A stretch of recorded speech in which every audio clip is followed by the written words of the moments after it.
La comunidad de Voz, Canto, Expresión se construye con tu voz. Tu opinión es muy valiosa y me encantaría que dejes tus comentarios. ¿Qué temas te gustaría que trate en el próximo episodio? ¿Qué dudas tenés acerca de la voz? O simplemente compartime tu experiencia. Podés visitar mi página web www.magalisanchezalleno.com y suscribirte al newsletter para enterarte de nuevos episodios y recibir recursos exclusivos de exploración vocal y corporal. También vas a encontrar información acerca de clases de canto personalizadas, coaching en neurovoz y sesiones de musicoterapia y psicoterapia vocal. Activa la campanita en Spotify o en YouTube y suscríbete al canal para no perderte nada. Gracias por ser parte de este camino y darle voz a este proyecto.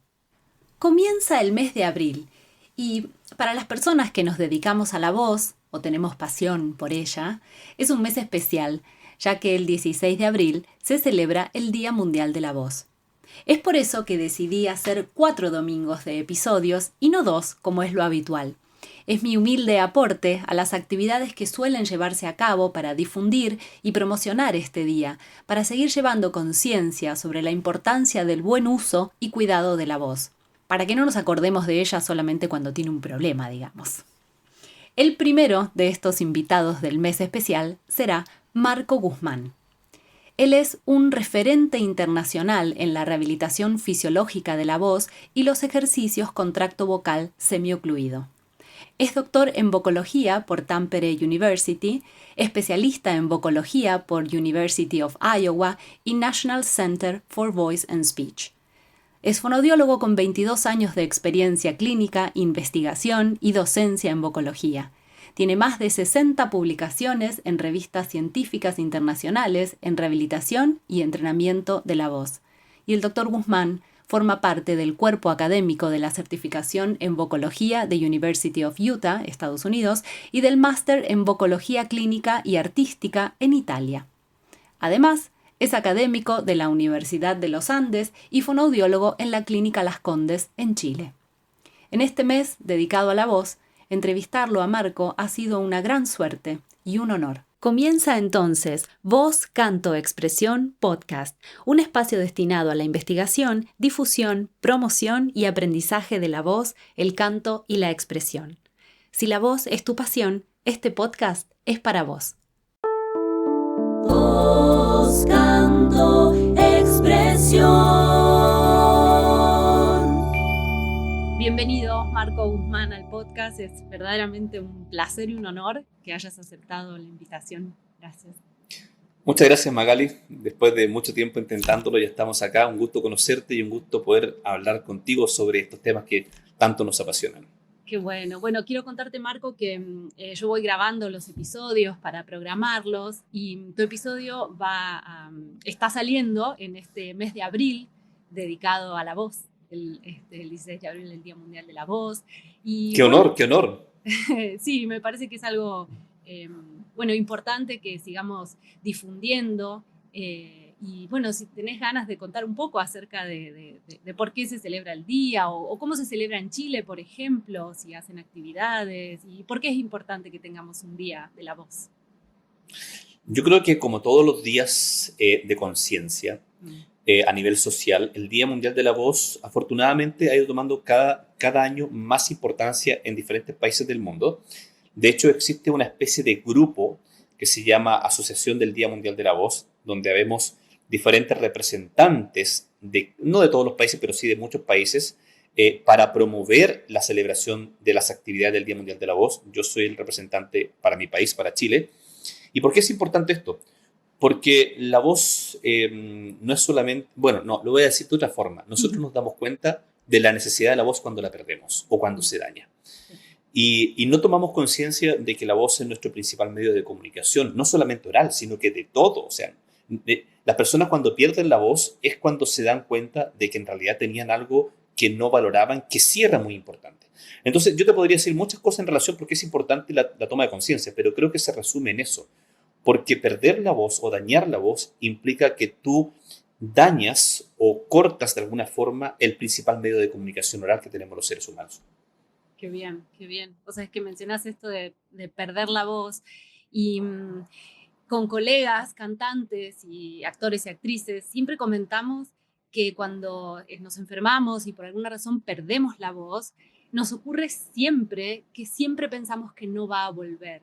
Este fenómeno le ocurre a todos los profesionales porque es impresionante cómo hablas con una amiga que se quedó muda, ¿no? En la expresión, y le dices, amiga, tranquila, va a volver, y dices, pero siento que no, siento que no. Es desesperante.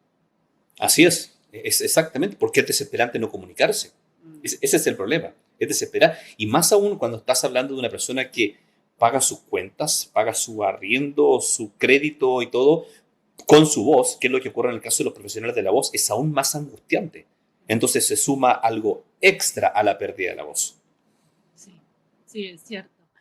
Bueno, hay muchísimos temas que me gustaría tratar con vos, pero por ahí podríamos abordar el tema de la vocología.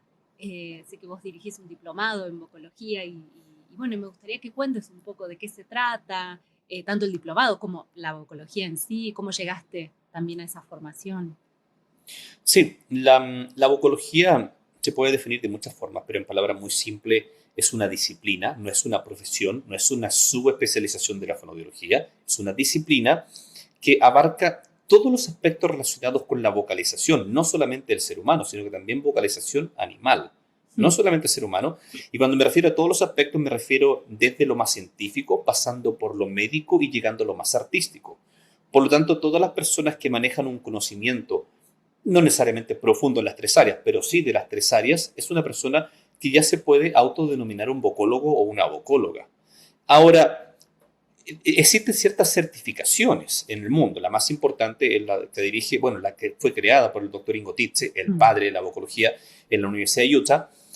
También existen otras certificaciones como el diplomado en vocología que yo dirijo desde hace ya 4 años atrás y que todavía están abiertas las postulaciones, donde tenemos siempre la mitad de los participantes son profesores de canto y la otra mitad son clínicos, ¿verdad? Los profesores de canto tienen un rol súper importante en la vocología y cada día más importante. En la certificación en vocología de Utah yo también tengo el honor de ser profesor de hace 5 años atrás ya. Tengo que viajar todos los años para dar mi módulo de tracto vocal semi-incluido, pero yo también fui estudiante de esa certificación en vocología. De hecho, esa fue mi primera experiencia formal académica cuando yo vivía en Estados Unidos en relación a la vocología, haber tomado esa certificación que yo la anhelaba desde hace mucho tiempo. También después yo hice un doctorado en vocología junto con Ana María Laukan en Finlandia.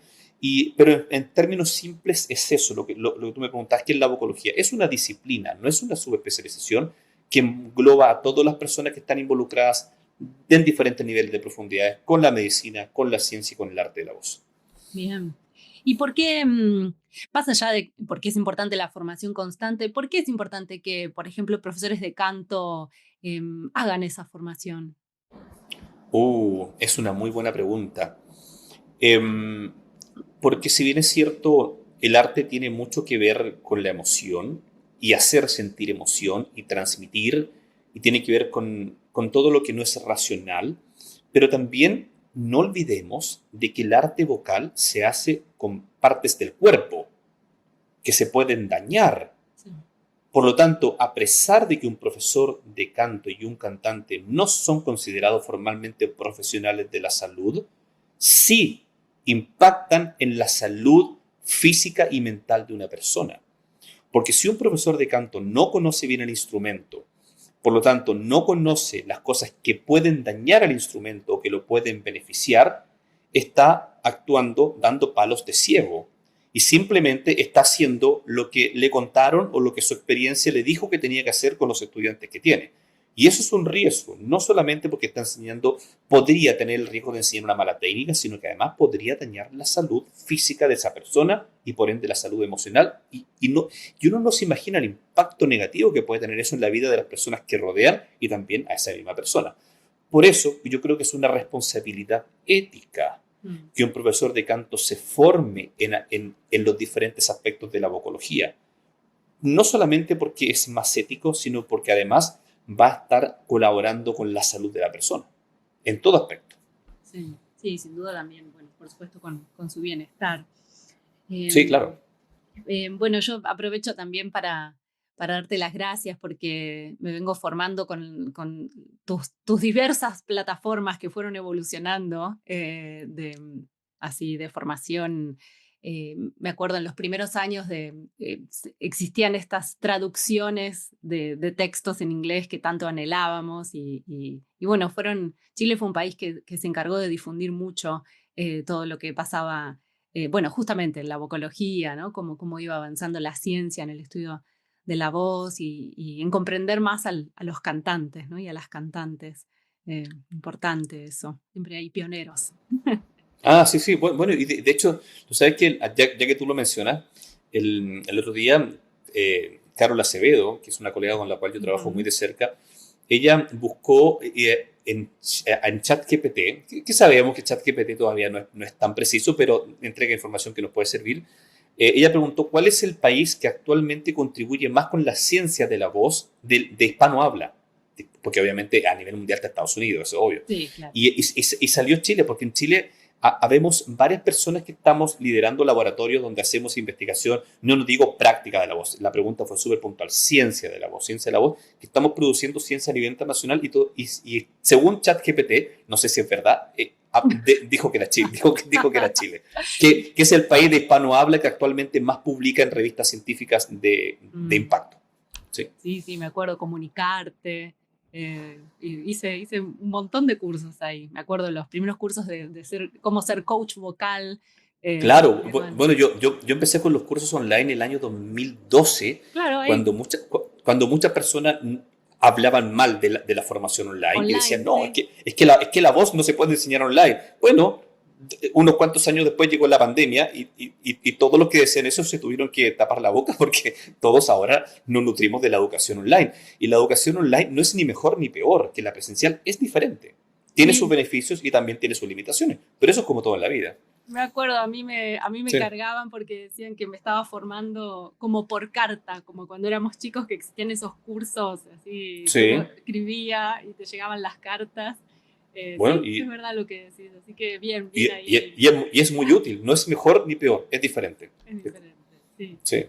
Bueno, mencionaste justamente los ejercicios de tracto semiocluido y todo ese mundo, ¿no? Que también tuve la suerte de poder formarme con vos y quisiera que, digamos, puedas contar acerca de este auge, de esta moda, de esta, sí, de esta herramienta también útil en la cual vos te formaste y siempre te encargás de difundir y acercar claridad al respecto, me parece. Sí, te lo voy a contar como historia para que no sea tan aburrido. No.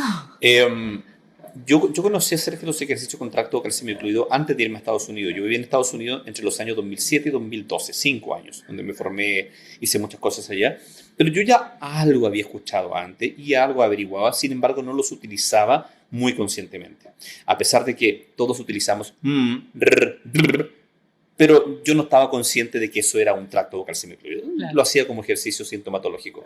Bueno, cuando llegué a Estados Unidos, empecé a conocer más estos ejercicios porque los vi en la clínica, porque yo hice muchas rotaciones con el doctor Joseph Stemple, Cristina Jackson Menaldi, que era una argentina que vivió mucho tiempo en Estados Unidos, que en paz descanse, una de mis mamás por el tiempo que yo estuve allá.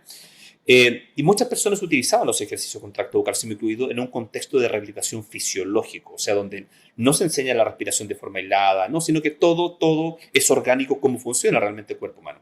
Y empecé a estudiar porque me llamaron la atención estos ejercicios, no porque leí un paper, me llamaron la atención porque yo me di cuenta que las terapias en los centros de voz donde yo me formé funcionaban más rápido y eran más eficaces. Entonces me llamó la atención, yo dije, hay algo que nosotros en Latinoamérica estamos haciendo diferente y no diferente para mejor, sino que diferente para peor, porque las terapias eran larguísimas. Y empecé a averiguar y me empecé a formar, tomé la especialización en vocología con el doctor Ingo Titze, después hice mi doctorado con Ana María Laukkanen, siendo ellos dos hasta ese momento los principales contribuidores de la ciencia de los ejercicios con tracto vocal semiocluido en el mundo, hasta ese momento. Entonces tuve la fortuna de formarme con los dos grandes personajes de la ciencia del tracto vocal semiocluido en el mundo. Mi doctorado lo hice en tracto vocal semiocluido, entonces tuve que investigar y mi pasión que yo sentía por esos ejercicios aumentó aún más, porque cuando uno se da cuenta que no sabe y empieza a investigar para saber más, y tuve que hacer mi tesis de doctorado, uno se va enamorando aún más, sobre todo que ya viste antes que los ejercicios podrían ser muy buenas herramientas. Y digo, mira la palabra, digo, podrían ser muy buenas herramientas, Porque como todo ejercicio que exista en la faz de la Tierra, siempre hay que saber utilizarlo de forma correcta. No hay ningún ejercicio, ninguna escala de voz cantada, ningún ejercicio de voz que por sí solo sean herramientas mágicas. Tú puedes utilizar, ¿son muy buenas herramientas? Sí, muy buenas herramientas. ¿Son probablemente los mejores ejercicios para rehabilitar la voz? Sí. ¿Tienen mucha ciencia que los sustenta como efectivos? Sí. Pero si caen en manos de personas que no conocen la forma correcta de utilizarlos, pueden ser un arma de doble filo. Y eso es muy peligroso. Y ahí voy a la parte oscura de los ejercicios con tracto vocal semicluido, que tú lo señalaste muy bien, que están tan de moda. Terrible, me parece muy malo que estén muy de moda. Porque cuando una cosa está de moda, las personas copian simplemente porque está de moda y sin cuestionarse nada. Por eso que tú te encuentras que hay tantos profesores de canto en las redes enseñando los ejercicios con tracto vocal semicluido sin controlar ninguna variable. Lo hacen porque está de moda. Ni siquiera se cuestionan si realmente sirven o no sirven. O por eso es que un cantante se lo recomienda al amigo. Yo sé que aquí no hay mala fe, no es que nadie quiera dañar a otro. Los profesores de canto y los clínicos que enseñan mal los ejercicios con tracto vocal semicluido no es que lo quieran hacer de esa forma errada para dañar, no, nadie cuestiona intención. Pero yo creo que hay un tema ético. Cuando uno quiere enseñar algo, tiene que informarse, justamente para no cometer errores. Entonces, resumiendo tu pregunta, que tú lo definiste muy bien, ¿son muy buenas herramientas? Sí, son muy buenas herramientas. Son herramientas que pueden llegar a rehabilitar la voz y también contribuir con el entrenamiento, no ser la única herramienta, sí, pero hay que tener mucho cuidado cuando algo se pone de moda, porque eso es una luz de alerta siempre. Sí, sí, importante esto que decís de las variables, ¿no? Porque mucha gente dice, no, es importante la cantidad de agua, no, el diámetro de la bombilla, no, no, no, la distancia, o sea, como que hay muchas dudas. Mira, Vos participaste en un libro, ¿verdad? sí, o sea, en varios capítulos. De hecho, hay un capítulo que todavía no está publicado, un libro en inglés, donde yo soy el autor de todo un capítulo de tracto vocal semicluido, que todavía no está. Se va a publicar por la editorial de la Universidad de Oxford. Me invitaron a escribir, es un libro de pedagogía vocal, así que atentos. Y hay un capítulo de TVSO. Sí, lo que pasa es que yo siempre he dicho acá en relación a lo que tú dices, que unos dicen una cosa, otros dicen otra cosa. Mira, por opinión yo creo que todos tenemos la libertad de opinar lo que nosotros queramos, nos guste o no nos guste la opinión de otra persona, aunque sea muy parecida, muy diferente, la opinión es parte de la libertad que tenemos como seres humanos, ¿ok? Pero cuando nosotros estamos trabajando con algo que impacta la salud física y el bienestar también emocional de la persona, no basta la opinión, hay que instruirse. Por lo tanto, si una persona dice, no, mira, lo que importa es el diámetro, lo que importa es el largo, lo que importa es la cantidad, lo que importa es... Da lo mismo lo que opine la gente. O sea, no da lo mismo, pero para tomar decisiones no basta con la opinión. Hay que instruirse en relación a los que dice la ciencia, que trata de ser más objetiva que la opinión del ser humano. Sin duda. Y me preguntaba, ¿qué es lo que te llevó a elegir esta profesión? Principalmente a estudiar fonoaudiología, no sé si tenés también un pasado como cantante. Sí, claro. Sí, sí, sí. Mira, para serte muy sincero, yo no me siento tan identificado con la palabra fonoaudiología. Mm. A lo mejor me van a llegar muchos hate, me van a funar por esto, Ay, pero qué pero bueno, porque significa que nos están mirando. sí, claro, ¿no? Y está bien, yo estoy acostumbrado a eso desde que empecé a romper paradigmas sin pretender hacerlo. De hecho, está bien, es parte de la libertad. Yo no me siento identificado con la palabra soy fonoaudiólogo en absoluto.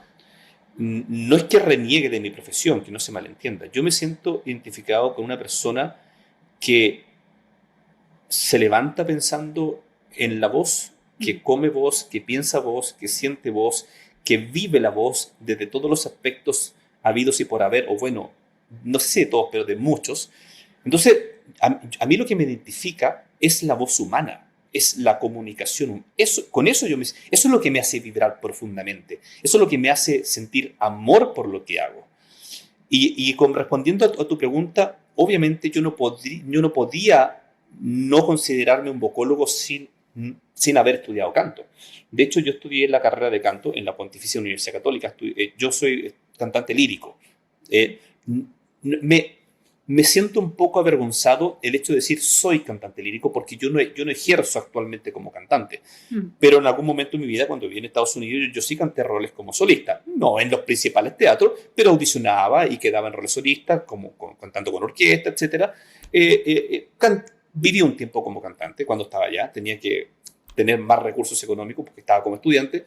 Y yo me formé formalmente durante 5 años en el Conservatorio de la Pontificia Universidad Católica de Chile, con una gran maestra de canto. Y después ya seguí estudiando en Estados Unidos canto lírico. Entonces tengo una formación como cantante y también musical, obviamente. O sea, todo lo que implica estudiar canto en un conservatorio. Y si bien es cierto, actualmente solamente canto en la ducha, en el living de mi casa y en el auto cuando voy manejando, no sé si todos los días, pero 3 o 4 veces a la semana, perdón. Todas esas herramientas me han ayudado no solamente para entender a los cantantes, que son mis principales usuarios, sino que también es un insumo súper rico para mi cerebro que integra toda la información súper teórica, la información práctica aplicada de la clínica, pero también todo lo que siente el cuerpo humano y siente el cantante. Porque finalmente yo creo que yo tendría una pata coja, muy coja, en el entendimiento más profundo de la voz humana, si es que yo no hubiese ejercido el rol de un profesional de la voz. Y lo digo en serio. Sí, Yo no creo que es necesario para rehabilitar voces haber sido un cantante profesional. Pero claramente que si tienes esa información formalmente en tu cuerpo, eso te va a aportar mucho, pero muchísimo. De otra forma no podrías entender cosas que las entiendes solamente habiéndolas vivido en tu cuerpo. No es posible.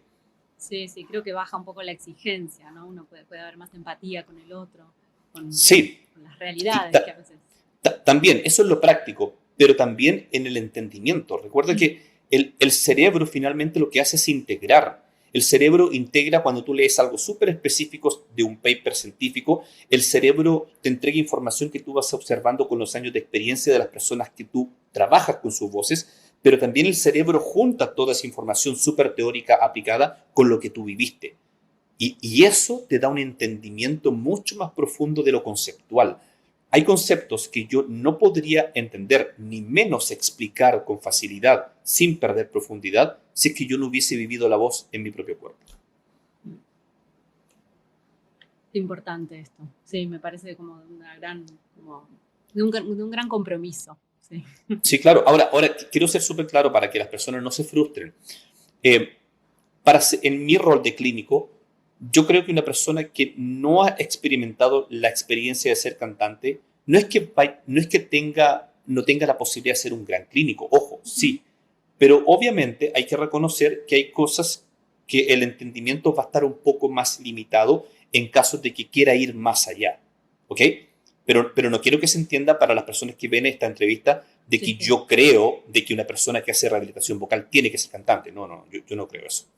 No, se entiende perfectamente, sí, total. Y creo un poco esto, es cierto todo lo que vos decís, la parte de la integración, pero insisto mucho con eso de comprender a la persona que uno tiene enfrente, principalmente, sí, ¿no? Ante todo conocimiento. Absoluta. De hecho, cuando yo estoy en una sesión de rehabilitación, esto va a sonar un poco místico, y yo creo que sí, pero no. Existe una conexión súper profunda con la persona que tú tienes al frente. No solamente por empatía, sino que existe una conexión porque tú tienes que ir observando, digamos, succionando información, recibiendo información para poder modificar a través de diferentes instrucciones o formas de ejecutar la voz para crear un patrón de fonación fácil.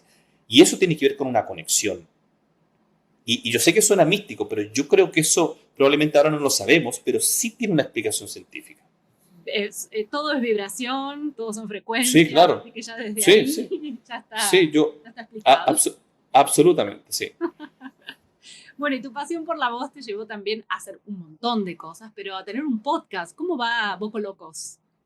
No, eso lo hicimos con Sandro León, un vocal coach de Lima, Perú. No, así es que va a el estar tiempo... este 2026 también como invitado. Ah, qué bueno, mira. Qué bueno. Sí, Sandro es un gran amigo, una gran persona, una persona súper bien formada. Él principalmente utiliza la técnica de MBT. Con Sandro nos conocimos por las redes y él me invitó a formar este Boco Loco porque se dio cuenta que teníamos algo en común. A pesar de que yo tengo una faceta y un look, una cara como formal, académica, yo también tengo otra parte de mí que no todos conocen, que es ser lúdico, que es no vestirme con este tipo de camisa aburrida, sino que más como con flores, guayaberas, utilizar un lenguaje informal, reírnos de nosotros mismos. Entonces Sandro me dijo, ¿por qué no hacemos un podcast? Y después pensamos el nombre y le pusimos Boco Locos.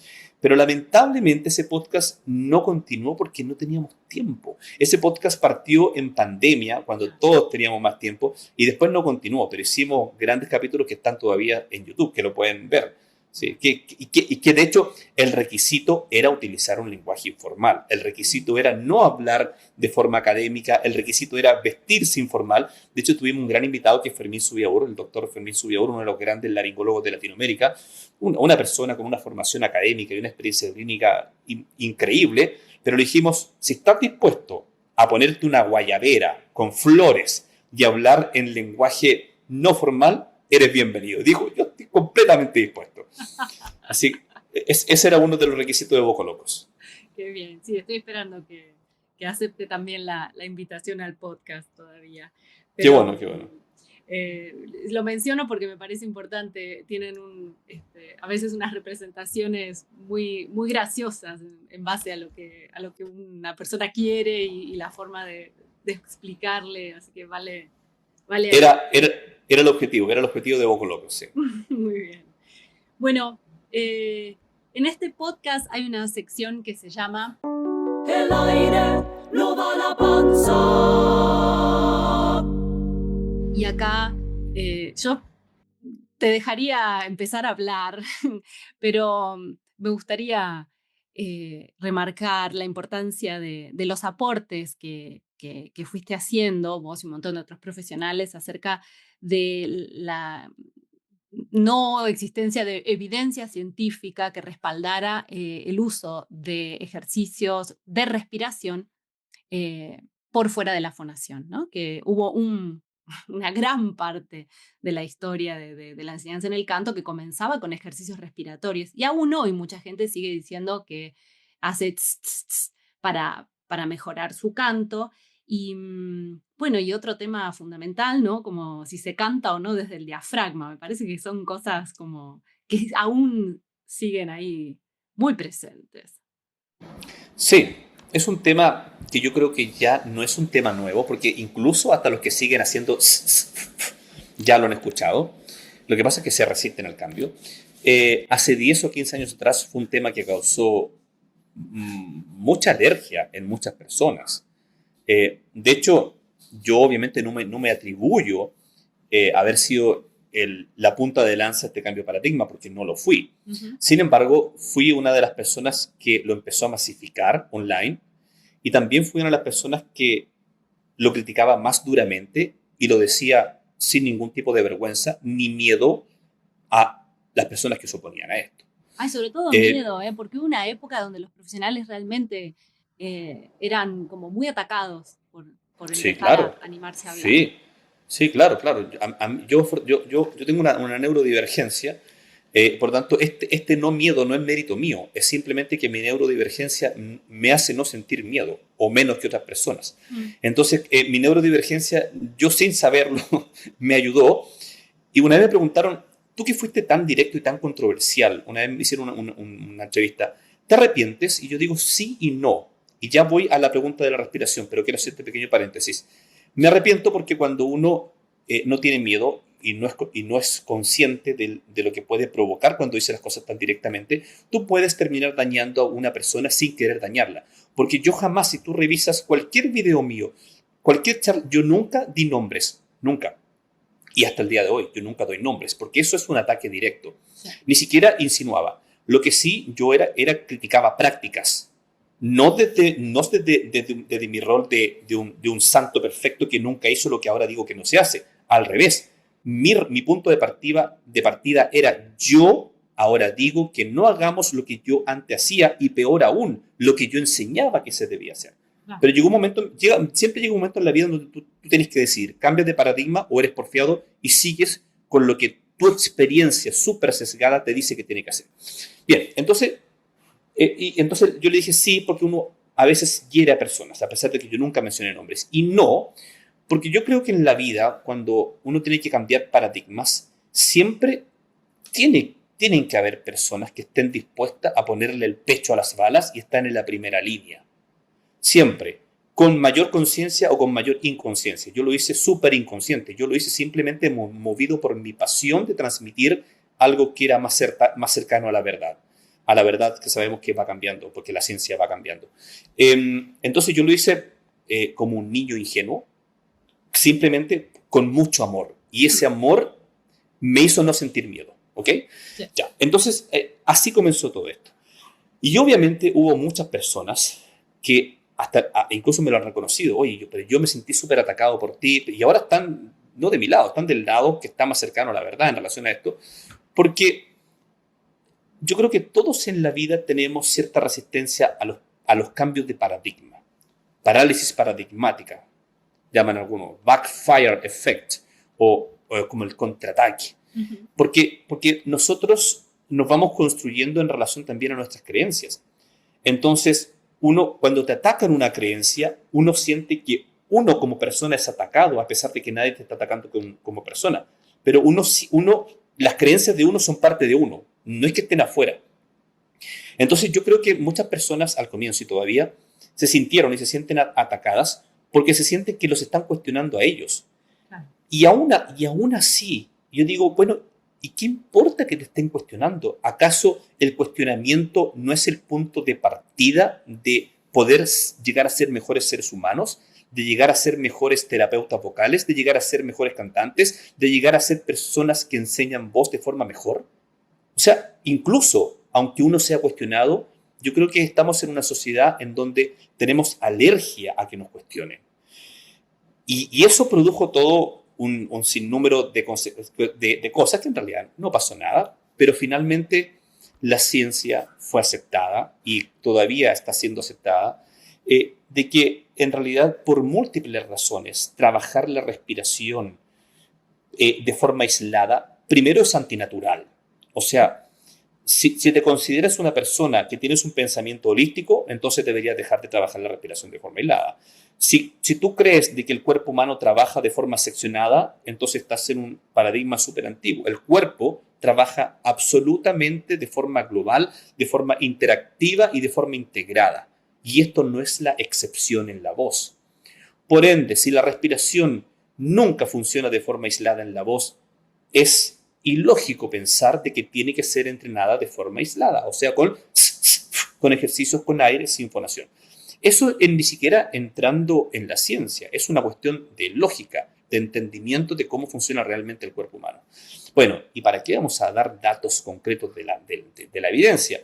Pero hay muchos papers que han intentado ver si realmente estos ejercicios de entrenamiento respiratorio impactan en la fonación y todas las investigaciones han señalado que no hay ningún impacto positivo, a menos que lo hagas con ejercicios con alto grado de resistencia, como por ejemplo ejercicios de EMST, pero aún así eso no impacta en el entrenamiento vocal de personas que son neurológica y muscularmente normales. Eso solamente se ha demostrado para personas que tienen presbifonía, o sea, personas que tienen debilidad muscular por el envejecimiento natural, o si no, personas que tienen enfermedad de Parkinson o que tienen alguna alteración neurológica de base. Pero en personas neurológica y muscularmente normales, que somos el 99,99% de la población, ni siquiera los ejercicios con resistencia cumplen una utilidad ni un efecto positivo en la fonación. ¿Para qué decir o poner libros en la panza, o poner al gato arriba, o andar haciendo ejercicios, digamos, de coordinación fonorrespiratoria? O sea, eso, no sé si respondo a tu pregunta. Sí, sí. Lo partí contando una historia, pero creo que es importante entender cómo fluyó esto y cómo estamos ahora. Absolutamente, sí, sí, sí. Y las historias es lo que más se valora, ¿no? Porque parten de la experiencia, de la vivencia. Bueno, sos un gran profesional con una enorme trayectoria Y bueno, trajiste algo, me atrevo a hacerte como esta pregunta o introducir esta conversación por lo que mencionaste de las creencias. Eh, Hay una fuerte comunidad de cantantes, docentes de canto que nos seguimos preguntando este fenómeno que ocurre en las redes, ponele, ¿no? Como que alguien publica un video donde dice, bueno, sí, apoya con el diafragma, la voz sale desde el diafragma y intenta sostener ahí y llevar el aire lo más abajo que puedas. Y eso tiene una cantidad de vistas y likes y corazones y republicaciones. Y después hay otros videos que por ahí explican sintéticamente lo que acabas de explicar y los ven las 100 personas que los ven siempre, ¿no? ¿Te preguntás a veces acerca de ese fenómeno? Uh, sí, claro, yo antes me tomaba la cabeza y me sacaba los pelos. Ah, Ahora no me ya, siento tan sola. no, no para nada. O sea, mira, yo ya me aburrí de refutar videos que valen cero y que desinforman, porque ya me di cuenta de que casi que pierdo mi tiempo y mi energía y mi voz. Y te lo voy a explicar de una forma. Yo creo que tiene que ver con el estado, me voy a ir en la volada filosófica y psicológica. Yo creo que tiene que ver con la conciencia del ser humano, Magali. Esto no se, para nosotros esto es evidente porque en el área de la voz, porque somos personas que estamos vinculados con la voz, esa es nuestra profesión. Pero yo te aseguro que hay áreas del conocimiento humano como la nutrición, que es aún peor. Es verdad. Yo si fuera nutricionista o nutriólogo, yo te juro que yo, si es que pudiese dormir, dormiría con puras pesadillas. Sí. Porque cualquier chanta, cualquier charlatán se pone a opinar sobre nutrición. Muy cierto. Entonces, yo creo que tiene que ver con la conciencia del ser humano. Y esto es como esto sí que es para que me llegue hate. Porque esto sí que puede parecer que me estoy poniendo en una condición moralmente superior, y de hecho no lo es. Porque yo lo entendí esto porque yo he estado toda mi vida con psicólogos. Algunos muy malos y otros muy buenos. Y creo que todo el mundo debe ir a un psicólogo. Mi psicólogo una vez me explicó esto. Me dijo, mientras más bajo es tu estado de conciencia, o sea, mientras menos te cuestionan las cosas, tú estás en la parte más abajo de la pirámide. Y por lo tanto, donde hay más personas. Por lo tanto, si tú lanzas una información o lo que sea a ese nivel, obviamente las personas que te van a ver y las que te van a poner likes y las que te van a repostear van a ser muchas, porque estás en un nivel del conocimiento humano en donde abunda la cantidad de personas en el mundo. No sé si te esperabas ese tipo de respuesta, pero necesito, porque yo creo que ese es el problema de base. Sí, me remite mucho a lo que empezamos diciendo acerca de por qué concientizar sobre el Día Mundial de la Voz. Claro, es eso. Cuando tú vas aumentando tu estado de conciencia, ya sea global o específico en diferentes áreas del conocimiento humano, y eres capaz de salirte de este panal donde todos cumplimos un rol.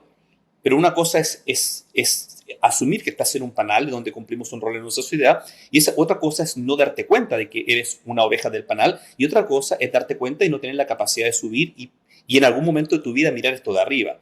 Cuando te empiezas a dar cuenta de esto, te empiezas a cuestionar las cosas. Por eso que yo creo que tenemos que dejar de pensar de que el cuestionamiento es algo que nos ataca o es algo malo. Gracias a las personas que nos cuestionamos. Y uno primero se cuestiona a uno mismo, ¿ah? Y sí me ataca al resto. Cuando nos empezamos a cuestionar las cosas, es en donde realmente damos el primer paso para llegar a ser mejores profesionales, mejores personas, mejores sociedades, etc. Por ende, respondiendo tu pregunta, ¿a qué se debe a que aparece un video hablando cosas que desinforman y que son dañinas para la salud vocal? ¿Y por qué tienen tantos likes? Es por eso. Es porque la mayoría de las personas, lamentablemente, no tienen el hábito de cuestionarse las cosas de la vida. Yo te aseguro que eso probablemente ocurre en otras áreas de la vida. Ahora, quiero ser súper claro con esto. Yo probablemente tengo más conciencia en esa área de la vida, pero a lo mejor también soy tremendamente inconsciente en otras áreas de la vida que otra persona tiene un nivel de conciencia muy superior al mío. Pero ya que me preguntaste, yo creo que esta es una de las razones para explicar lo que ocurre a nivel de las redes sociales.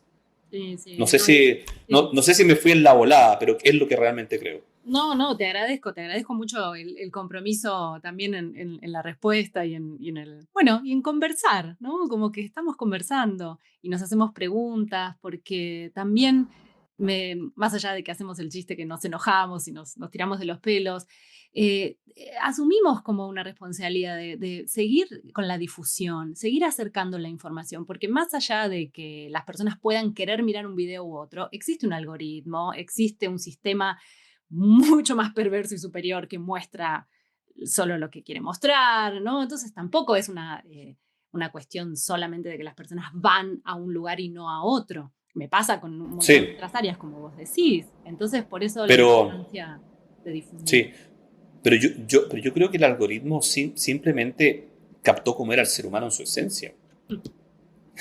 O sea, si tú te das cuenta, antiguamente no existían los algoritmos, pero los medios de comunicación siempre han existido.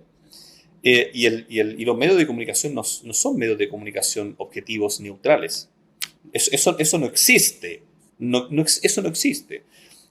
Entonces, y nosotros nos nutrimos de eso. Entonces, yo creo que el algoritmo y ahora la inteligencia artificial simplemente le está dando de comer a cómo es el ser humano.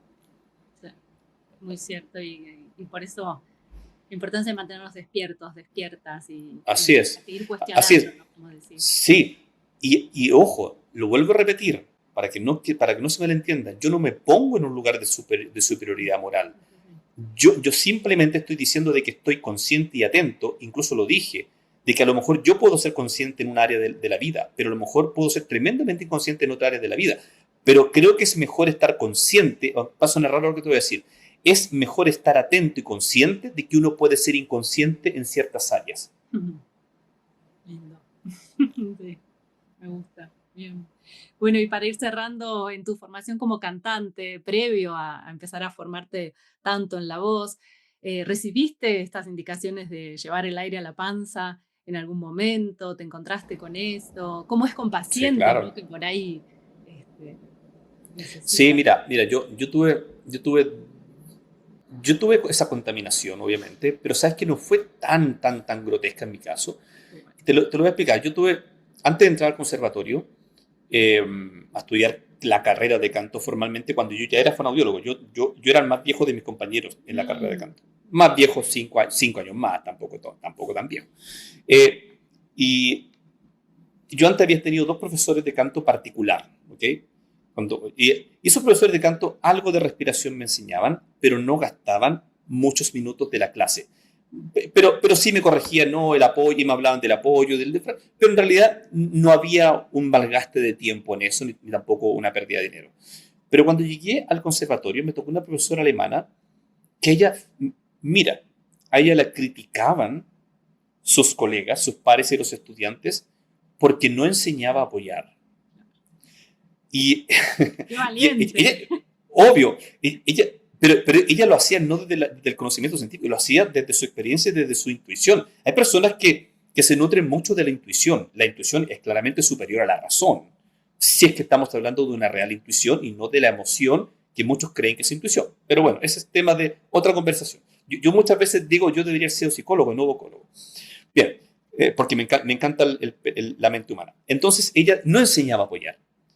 Y todos decían, no, es que Alke Sheffield de hecho, ella fue la profesora que en ese conservatorio más cantantes famosos que están hoy cantando en Europa produjo en la historia de ese conservatorio. Wow. En la historia, pero por lejos, y no creo que alguien la vuelva a superar. De verdad que no.